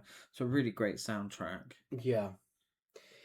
Fashion rating, I get 5 out of 10, and that's generous. I give it 6 out of 10, and yes, that is also generous. Can we talk about how ugly Juliet Stevenson's shoes were? Like, a big part of the film was Jess had to borrow Juliet Stevenson's shoes, and which leads to some incredible dialogue. Yes, but those shoes were hideous, absolutely hideous. She'd put her own bow on it. It was it was crazy. What do you think to Keira Knightley's hair? I think it just made her look so much older. It did make her look older. Not beating the lesbian accusations either. No, but that is also a plot point of the film. I think it would be wrong of us to talk about this film and not mention the fact that within a minute you get your lesbian feet out of my shoes, and lesbian, I thought she was a Pisces. Yes. Incredible writing. And all because they hug, and Keira Knightley is mistaken for a man because she has short hair. But the short hair is like, what, Adam Rickett length? It's like she actually kind of looks like Adam Rickett's hair. Yes. Believable teens, no. No, but I think Keira Knightley was a teen. Well, that's very unfortunate for Keira Knightley. Because... But I feel like they just decided to make her look older. Yeah. Yeah, and it is mainly... Like, there's some posters, she has much longer hair. Or it looks much longer. Well, they're much more believable than the teens in our final film today. Next up, it's Spider-Man.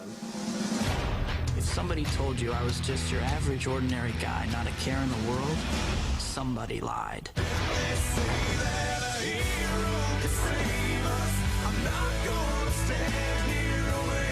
are you? He saved my life twice, and I've never even seen his face. This is my gift. It is my curse. Spider-Man, rated PG-13, now playing in theaters. Directed by Sam Raimi. Written by David Cope. Based on Spider-Man by Stan Lee and Steve Ditko. Starring Tobey Maguire, Willem Dafoe, Kirsten Dunst, and James Franco. And the premise is, a shy teenager is bitten by a genetically modified spider and uses new spider-like abilities to fight injustice as a masked superhero. As you can imagine, there's a lot about this film. a lot of history, a lot of trivia. Mm-hmm. Pre-production planning for Spider-Man actually began in 1986 by Cannon Films. Oh. Later, Cannon sold the rights to Carolco Pictures, and they sold the rights to Sony Pictures Entertainment. Sony and Marvel produced a Spider-Man film, released through Sony's Columbia Pictures division. As a result, the film was in development for around 15 years before it was finally made. There was a point where James Cameron was attached, a point where, what is his name? David Fincher was attached. It's had quite the history, but my favourite is the Cannon history. The heads of Cannon Films, they thought that Spider-Man was a monster rather than a superhero. Oh. So similar to the Wolfman. They enlisted the Outer Limits creator Leslie Stevens to write a script based on their misconstrued notion of the character. Stevens' script involved a scientist subjecting Peter Parker to radiation, transforming him into an 8-armed tarantula-like creature. Ooh. Stan Lee, disapproving of this version, suggested a different story involving Doc Ock that was similar to the plot of Spider-Man 2. Toby Hooper was considered to direct, and the proposed cast was Tom Cruise as Peter Parker. No. Bob Hoskins as Doc Ock. Yes. Stan Lee as J. Jonah Jameson. Yes. And either Lauren Bacall or Katharine Hepburn as Aunt May. Yes. Yes. Quadruple yes. Absolutely. They both should have played. It should have been like The Obscure Object of Desire, where halfway through the film they swap for absolutely no reason whatsoever. Oh my god, I would have lived for that. Well, the project was scrapped after the box office failure of Superman 4: The Quest for Peace. Damn it. So this thing with Stan Lee as J. Jonah Jameson, Stan Lee was basically demanding the role for years. Because he said J. Jonah Jameson was based on him. Oh, okay. And he kept insisting that he'd play the role, and everyone was kind of like, not a proper actor. So, no. I think this is only his second film where he started the regular cameos. And obviously, J.K. Simmons was born to play the role. Absolutely. But it's quite funny to think it could have been Stan Lee in that position. I forget how much J.K. Simmons was. Well, there's two actors in this film who went on to win Oscars. Yeah. No. Who, 3. more specifically, who I forget how much they just did bit parts. I thought you'd forgotten then about another bit part. No. Octavia Spencer and J.K. Simmons, they turn up in the most random films in very small part. Was it J.K. Simmons in The First Wives Club? Yes. Where he's like a tiny role. But yeah, he was born to play Jonah Jameson. What's his name? J. Jonah Jameson. J. Jonah Jameson. One of the reasons why Sam Raimi was a popular choice with Sony for the director's gig was because he's an avid comic book collector in his private life with a collection of over 25,000 comics. And you can tell in the filmmaking. Yes, absolutely. I recently rewatched Doctor Strange in the Multiverse of Madness, and the moments when that film thrives are the moments where Sam Raimi is given the reins. And they're just like, do what you want. And you can clearly see the moments where he's not in control. Yes. I think give any comic book film to Sam Raimi and let him take full control, and you're going to get a fantastic film. Yeah. He knows realizes what he's doing. What comic book films should be. Like Tim Burton. Yeah, absolutely, Tim Burton. But also, it's one of the biggest things I had to say about the newest Spider-Man. No, that's a lie. That is a lie. Who's that other man? Superman. Yeah. The newest Superman. I didn't watch Superman. Well, there's someone else as well, James Gunn. He knows how to do a comic book film. Exactly. What it should be. Leonardo DiCaprio was the first choice outside of Cannon Films for the role of Peter Parker before Tobey Maguire was cast, but turned down the offer due to his reluctance to commit to a large multi-movie franchise. Right, took himself too seriously. Leonardo DiCaprio took himself way too seriously to be Spider-Man. Absolutely. Could you imagine him showing up in No Way Home? It would never. Yeah, I don't see it, to be honest. The original trailer for the film depicted a bank robbery with the robbers making a getaway in a helicopter. A close-up of the helicopter was shown until the helicopter stopped, apparently caught in midair. As the camera zoomed out, it was shown that the helicopter was caught in a spider web, suspended between the two towers of the World Trade Center. Dear. After the attacks on September 11th, 2001, the trailer was changed and the scene was removed from the film. Willem Dafoe is in this, and he performed 90% of his own stunts. Nice, good for him. Cliff Robertson's in this. His first film for Columbia Pictures in 25 years. Do you know why? Why? The studio blacklisted him since 1977 when discovered that his own signature had been forged on a check written by a studio executive, which he was using to embezzle money from them. Oh, shit. Columbia wanted to sweep the scandal under the rug, but Robertson spoke publicly about it. Oh. Now, he's an Oscar winner. Yeah, he is. he He won Best Lead Actor for Charlie. Yes. As I mentioned, this is definitely a film where everyone looks a little bit older. Yes. There's a reason for that. Kirsten Dunst, I think she's finally in the not believable teenager phase at this point. Yes. But she was 19. Oh, okay. Wow. James Franco was 23. Yeah. And Tobey Maguire was 26. Right. And he looked every day of it. He did, let's be honest. Is this our last Kirsten Dunst film? Potentially. I think it is, yeah. Yeah? No. Spider-Man 2. Yes, okay. The Green Goblin was chosen as the film's main villain since Sam Raimi felt the father-son theme, Norman and Harry Osborn against Peter and Ben Parker, would make the film deeper. Yeah? It is an interesting take. Yeah. But having Harry Osborn in there meant, unfortunately, having piece of shit James Franco in the film, who on set joked about Tobey Maguire's frog-like features. Oh. And apparently since then, there's been a feud. Oh, wow. It created friction between the two actors, which led to existing rivalry between them now. A rivalry that was admitted to by Maguire in interviews since the Spider-Man franchise. Jealousy? Well, you know what? I mean, I know which one I'm on the side of. Yeah, the one that isn't a complete arsehole. Major thing to come from this film. It caused some controversy in England when the BBFC rated it 12, going on record to say it was the most violent film that they had seen that was aimed at younger viewers. The distributor had requested a PG rating, but this was denied due to levels of personal violence and their prevalent revenge theme. Many parents complained about the decision, saying how disappointed their children were at not being able to legally see the film. 12 at the time was a legal age limit. However, the new 12A rating was introduced in August 2002, and Spider-Man was re-released with this new advisory rating, along with a new marketing campaign stressing that children could now go and see the film. I remember this happening very clearly. Do you remember what the first film was that was just got a release without a re-release with the 12A? No. The Bourne Identity. Oh, okay. I really remember this. I remember being really excited by this 12A rating.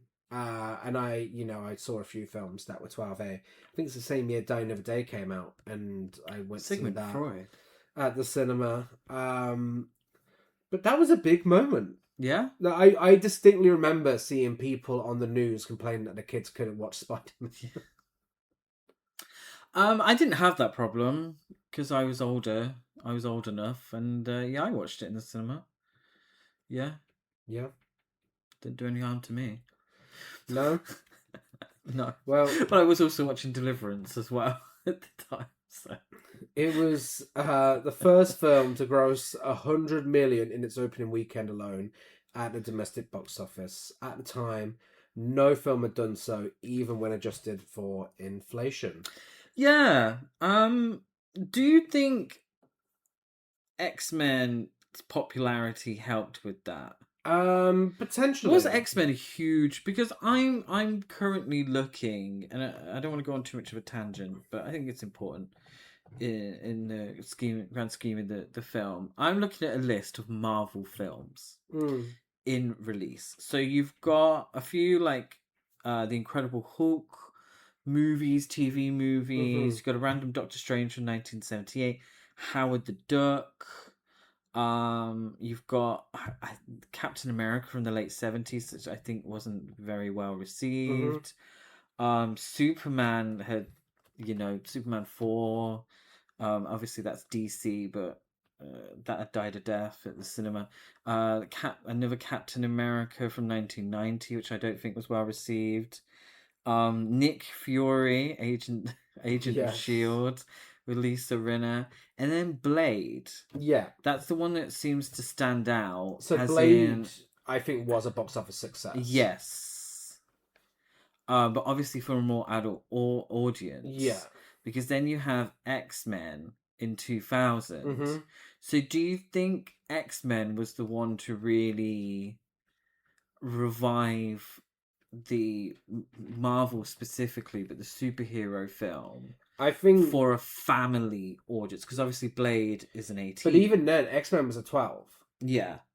So I think it says something that no one kicked up a fuss about X-Men, about kids being able to see X-Men. Yeah. Because it was darker. Yeah. And I feel like Blade made a little start. I feel like X-Men furthered it.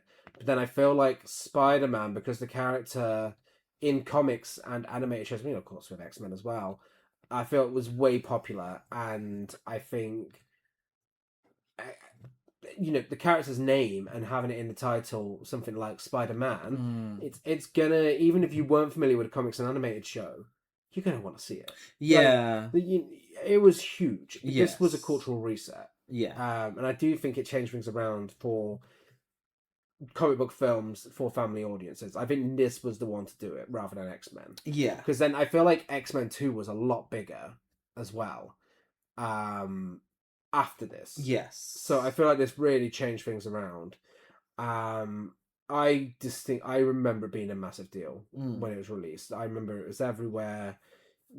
Could not escape it. And I was obsessed as a kid. I had the web shooter thing from the Big W. Nice.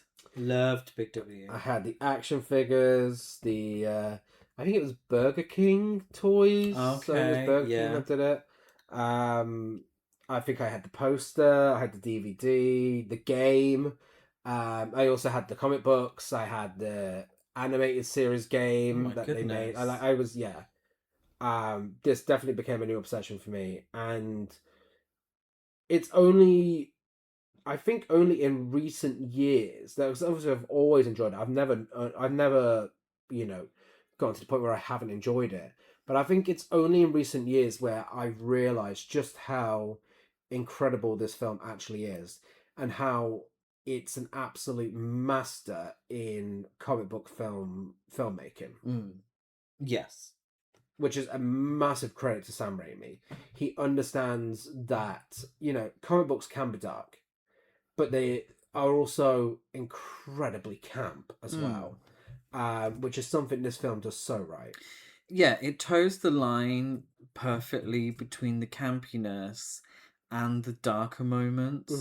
Because there are, I think it earned that 12. Yes, definitely. There are some quite violent moments, some very serious moments, and I think the film does walk that line incredibly well. Yeah, I think so too. And I think when you take something like Willem Dafoe's performance into consideration, he's acting like he's in a horror film.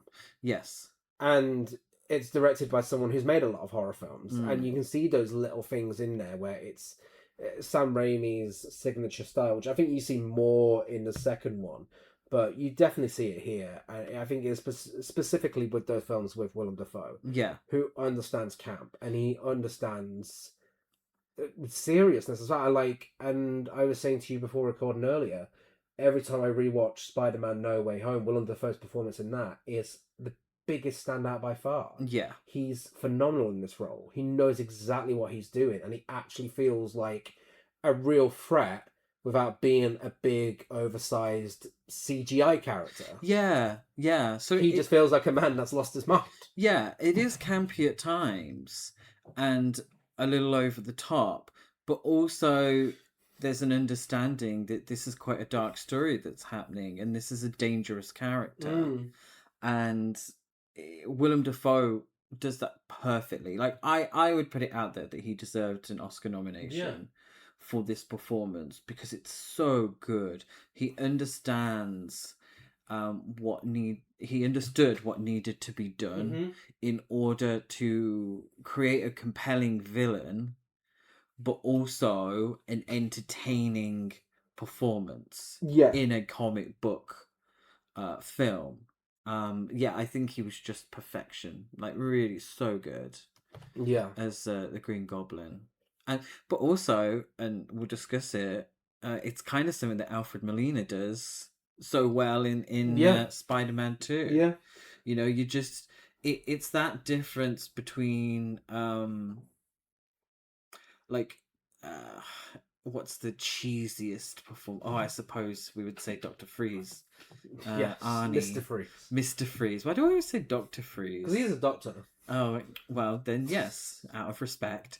Mr. Freeze in Batman and Robin, where it's just pun after pun after pun and such. So it's making that a little more threatening, a little darker, that makes it so perfect, but still having those elements, because this is an entertaining action comic book film.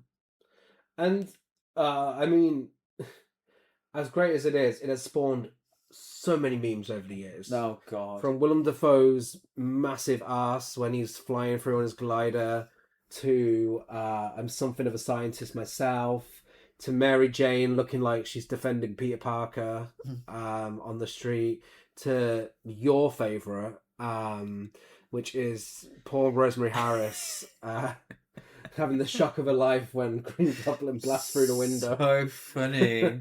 So funny. So camp. So over the top. I love it. It's what these films are about. And Rosemary Harris is great. She's so fantastic. Good as that, and do you know what? I know we've obviously spoken a lot about romances not being necessary and stuff. This is a film where I think the romance is necessary. Oh, of course. Absolutely. I think it's such a great dynamic between Tobey Maguire and Kirsten Dunst. And Kirsten Dunst has got it down as her character. Tobey Maguire is down as Peter Parker. You know, he is so awkward, so believably awkward. Tobey Maguire does it so well. Whereas Kirsten Dunst is actually just a girl going through a tough time.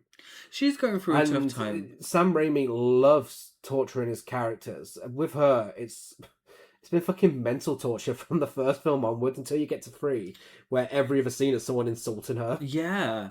What I love, and Kirsten Dunst is a phenomenal actress. I think if we've learned anything from this season, is that Kirsten Dunst is amazing. Yeah. She chooses some fantastic films as well to star in. But she's a great actress. And MJ, Mary Jane, she could have been a little bit of a damsel in distress, because she gets herself into trouble a few times during the film, but it never comes across that way. It's not like is it Kate Capshaw in Temple of Doom, where it's just like, oh God, you know, let it stop, you know, have a little something about you, love. Whereas Mary Jane feels more like a fully formed character, and she is always in trouble, but it's because she's deliberately targeted because of that central romance. The central romance makes sense, because Peter Parker is a normal, loved up kind of guy. And he's in love with Mary Jane, the girl next door, and the villain uses that. And so it makes sense to the plot of the film. It's there for a reason. It's to humanize Peter Parker, like again, and for us to be reminded that at the end of the day, it's just a big old goon. But also, it's because it pushes the narrative in terms of the villain and makes the villain a stronger villain. And it is a coming-of-age film. It is a coming-of-age film. And, you know, everything that Peter Parker goes through here with his transformation to Spider-Man could be looked at as an allegory for puberty and for growing up and for, you know, being a teenager. Where the biggest threat in his life does come from, whether or not he's getting the girl. I mean, obviously it's elevated to the point where her life's put in danger here. But, you know, having to face loss, having to face grief and things like that, I think it's handled really well. And I do find the Norman and Harry Osborn dynamic to be really interesting as well, in that Harry Osborn always is pissed off that he has to live up to his dad's expectations and stuff, whereas Peter Parker, he gets on a lot better with his dad, with Norman Osborn and stuff, because he's what he wants him to be. But also the fact that Harry Osborn, despite not being the biggest fan of his father because of this, is still constantly trying to impress him and still has so much respect for him. Even in scenes like when they have the Thanksgiving dinner and he talks like shit about Mary Jane, he'll still go in and defend his dad because he's still so desperate to live up to him. Yeah. It's an interesting dynamic because I agree. He looks up to his dad so much, but because he knows that he will never actually live up to the expectations, he acts out. Yeah. And he still has the reluctance to admit that he's privileged as well. Absolutely. Which comes up in a few scenes. It's like, oh, if I act like I don't like my dad, then people won't see me as the rich kid who loves his dad and has used his dad has ridden his dad's coattails, you know? Yeah. Which is so interesting, and I think there are places in all genres for interesting themes to be incorporated, and I do think that does go as far as comic book films. And I think it's incredibly bold to do something like that this early on with big blockbuster comic book films, because, like you said, X-Men was really the only one before this for a younger audience. You know, Howard the Duck didn't set the world on fire. No. And I think that put a big stop to comic book films. I think that slowed them down. I think if Howard the Duck was a success, we may have seen this a lot sooner. Yeah. I'm just looking at the Marvel films. There was really no standouts. But then the TV series seemed to be incredibly popular. I guess Batman was what was dominating. Yeah, and Superman. Superman before that was a big film in the 70s. And but I think you can see Batman's success in this. I mean, not just because they both have amazing Danny Elfman scores. Oh, yes. But also in the way that it toes that line between dark and camp perfectly. Yeah, I totally agree. Well, it has an IMDb rating of 7.4 out of 10, a Letterboxd rating of 3.9 out of 5. I gave it 5 out of 5. I gave it 5 out of 5. The soundtrack rating is 10 out of 10, camp nostalgia. 10 out of 10. What's your best song? My best song is Hero by Chad Kroeger and Josie Scott. Well, mine isn't, because I got so sick of fucking hearing that song. Mine is What We're All About by Sum 41. What I love is that Uncle Ben is listening to some sort of rock music. Wow. That is What We're All About by Sum 41. Is that the Sum 41? Like, listening to Sum 41 in the car. It's like, why is Uncle Ben listening to this? Why? I understand a lot of these films. I really don't know why, because rock music was popular, but you look at something like Eminem, I think at the time, like, hip-hop music was the most popular genre. Yeah. Particularly Eminem, who has appeared a few times as the best-selling artist of the year. But rap music tends, despite these being big box office films, and, you know, culturally significant, it does tend to be rock music that is in the films more than anything else. Yeah. I'm not sure why. Maybe cheaper rights. But yeah, it did make me giggle. It's like, okay, Uncle Ben, what are you doing? Oh, did you have anything to say about the wrestling scene? Yes. Because The I think- homophobic wrestling scene. Yes, I feel like that definitely set a precedent for me with wrestling at that time. Is that what you thought wrestling That's was? what I thought wrestling was. So it plays wrestling for to be unscripted. So wrestling is not fake. Mm-hmm. Wrestling is scripted. Yeah. That there is a difference. So the film has Macho Man Randy Savage playing Buzzsaw, isn't it? Yeah. Buzzsaw. And it's his entourage that are berating Spider-Man as he's walking That is down. so camp. So camp. They're all on the mic, these women, and all like really muscly women, gorgeous, but they're all like berating him as he's walking down, all speaking on top of each other. But he has a cage match with Macho Man Randy Savage, and it's all played for real, unscripted. And there's a scene. Well, there's a moment where Spider-Man, and we all know it. Spider-Man asks if Buzzsaw's husband made his attire. So that little bit of homophobia, it's always stuck with me. Yes. But the wrestling scene is interesting, very interesting. In 2002, that felt so normal. 2002, yeah. So this would have been post Van Wilder. Yes, but post WWE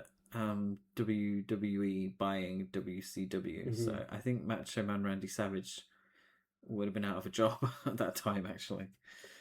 Fashion rating, I have to give it 8 out of 10 because of how incredible the Spider-Man suit looks. Yes, 8 out of 10. And they didn't get the additional 2 stars because there is a bit of cultural appropriating from Mary Jane Watson. Now, this is the action figure that was released Yes. for Mary Jane. So there's a doll and an action figure, and it's probably her most iconic scene, to be fair, apart from the kissing scene. Yeah. I would say. But yeah, she is unfortunately wearing a kimono. She certainly is. I think, was it a kimono? No, it's not a kimono, is it? I think it's a dress. It's a dress, but it's culturally appropriating. The accessories in her hair as well are a little questionable. Oh, she does. Yes, of course. Yes. Yes. Admittedly, she looks incredible, but it shouldn't be happening, guys. No.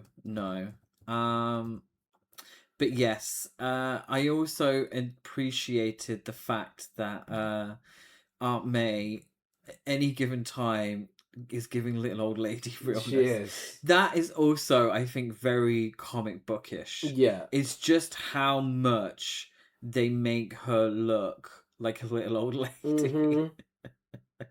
Like the florals, Yeah, and the hat and everything. I love it. What's your rating for fashion? 8 out of 10. Believable Teens, not even close. No, absolutely not. They really not. Marissa Tomei as Aunt May in the newest films looks more like a teen than some of these. It's true. I'm looking at you. Is it Flash Thompson? Yes. Yes. I don't know why they got a 40-year-old man to play that role. Not at all. Okay, so on to the honourable mentions, and we have About a Boy, which I watched when it first came out, and I don't think I appreciated just how fantastic this film is. It's really sweet, it's really charming, a film that's at no shortage for interesting women with Toni Collette and Rachel Weisz. Toni Collette is incredible here. I'd say unrecognisable. I feel like she fully transforms herself here into this role. But also Hugh Grant and Nicholas Hoult, they work so well together. It's so funny. Also incredibly sad. Yeah, there is some very sort of heartwarming but incredibly sad scenes. It's a film about depression and isolation and maturity and human connections, and it's dealt with so well. Really cannot recommend this enough, because I just feel like it was nominated for an Oscar for Best Writing, but I feel like it's kind of just disappeared over the years. I like Hugh Grant as an actor. And Hugh Grant was very famous at the turn of the millennium. You know, he was big star, particularly here in the UK. And I think I personally sort of dismissed a lot of his films as maybe being I'm not sure what word I'm looking for, but not meaty. Yeah. Like really just one note, and he just played a rom-com character and he was just that guy. But we watched Notting Hill as well recently, and it's like, these are really fucking good films. Yeah. And he gives great performances. And About a Boy, it was so refreshing to watch a film that is about embracing being weird. You know, Nicholas Hoult, he plays a weird kid. Yeah. But the ultimate message of the film, particularly in regards to teen cinema, is embrace that. That's what makes life interesting and worthwhile. And people hopefully will come around and embrace that with you, your quirkiness and Halloween Resurrection. This is an interesting one, and there was a part of me that was questioning if we could do this as a highlight, because this is a film that actually takes on the reality TV craze at the time, which doesn't do it very well. No. It's just a lot of shit. Busta Rhymes doing karate. That's in there. Worst haircut. Michael Myers. Jamie Lee Curtis's wig. Oh God. Or Nicholas Hoult in About a Boy. It is Nicholas Hoult in About a Boy. He was very unfortunate. Listen, I don't like Halloween Resurrection, but I also don't hate Halloween Resurrection, because I think there is some entertainment value to be found in it. It is not even close to a good film. It is trash. But it does have a lot of so bad it's good moments in there. It's a dumb film, but a fun dumb film. Yeah. It's not really offensive, to be fair. No. I don't feel icky watching it. I don't feel afterwards like, ugh. I just feel like... I mean, it is a film produced by Harvey Weinstein, containing the scene where a character tries encouraging a female character to take her top off on a TV show so they get more views. Right. That's a little uncomfortable, but... It is uncomfortable, but also... in hindsight. Yeah, in hindsight, but also kind of... I mean, that's what... Realistic, we've spoken about the media. We've spoken about film, and it. I'm sure it's not doing it in a profound way. I get that, but it's still... Yeah. Michael Myers, he went through a rough time with these 90s and 2000 films with that mask. I mean, those eyebrows. Yes. He was threaded to within an inch of his life. That's camp, though. It is camp. Yeah. He definitely had those eyebrows done. But the kills are really good. Microbladed. Yeah. Yeah. It's not good, but at least it's fun. And finally, Swim Fan. Speaking of fun, I love Swim Fan. Swim Fan is post-Scream Fatal Attraction. And if that sounds like your kind of thing, you'll enjoy the film. Yeah. That's just what it is. There's no real nuance to it. It's not a profound film. It didn't set the world alight. It's not, it's not one of the all-time greats, but it does exactly what you expect it to do. Yeah, it's really melodramatic. It's really fun. It's so camp. Yes. Yeah. I just had so much fun with this. It was everything I wanted from it. Yeah, Erica Christensen gives a great performance in the film, and yeah, it's again post-Scream, Fatal Attraction. If that's your kind of thing, you'll really dig it. Yeah. You'll really dig it. You said that a lot this season, actually. Have I really? I think I'm on brand for the season. Hip, cool, sexy. Yes. and very scary. Well, this is the sequel, so it's hipper, cooler, and sexier. Well, that'll be next time when we come back for part 2. But in the meantime, you can find us on Instagram at Rise of the Gay Cinephiles. And if you can go give us a rate, review, subscribe wherever you listen to this, we'd be very grateful. Next time, we'll be discussing Orange County, City of God, Sweet 16, The Rules of Attraction, Igby Goes Down, Tadpole, Slackers, and A Walk to Remember. Jam-packed 2002. Hopefully it'll be an episode to remember. The sequel, yes. And there's only one way to find out. And that's when we'll be back at the same time in the same place with more naughties in 2 weeks' time. Bye.